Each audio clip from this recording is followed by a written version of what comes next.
Hi, what are the Social Security listings? And if someone meets or equals the Social Security listings, should they be approved for disability? Hi, my name's Scott Rubin. I'm a Social Security disability attorney with Rubin and Bedane. Here at Rubin and Bedane, we've represented thousands of clients for SSD and SSI throughout the Philadelphia, Pennsylvania, Maryland, and Delaware areas. Oftentimes, we have questions about different disability factors. One is called the medical vocational guidelines, the grids, or the listings. What is a listing? It used to be called the Blue Book, that if an individual's impairments meet or functionally are the equivalent in severity to a certain listing, the person should be approved for Social Security. For example, I may have a client with a heart condition, that has suffered 3 heart attacks or myocardial infarctions. And he says to me, Scott, I had 3 heart attacks. Shouldn't I be approved for Social Security disability? Not necessarily so. We have to look at the tests and see if they meet the Blue Book.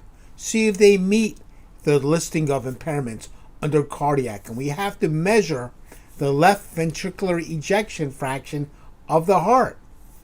Another listing could be seizures, could be liver, could be breathing, pulmonary, could be GI problems, could be rheumatoid arthritis. And with most of these illnesses, except for fibromyalgia and some other illnesses, there are studies that need to be performed, and we need the results of the studies to show that they meet or have the functional equivalent of the listings.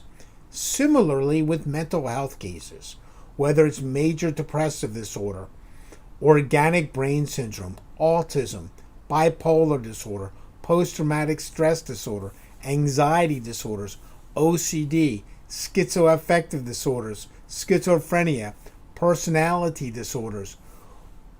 Just because a person is diagnosed with that doesn't mean they meet the listings.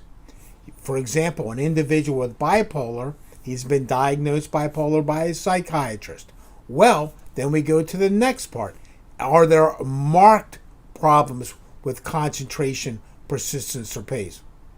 Marked problems with information, understanding, remembering, or applying information? Are there marked or extreme problems interacting with people or adapting to usual work changes, work situations? So we need, even on the mental health cases, to show that the listings are met. There's listings for physical and there's listings for mental health impairments. Now, if an individual does not meet the listings, it doesn't mean they won't be approved. We can still have that individual approved if the evidence establishes that the claimant does not have the residual functional capacity to partake in any substantial gainful employment that exists in significant numbers in the national economy. But if a person's impairments meet or are the functional equivalent of the physical listings or the mental health listings, they should be approved. Thank you.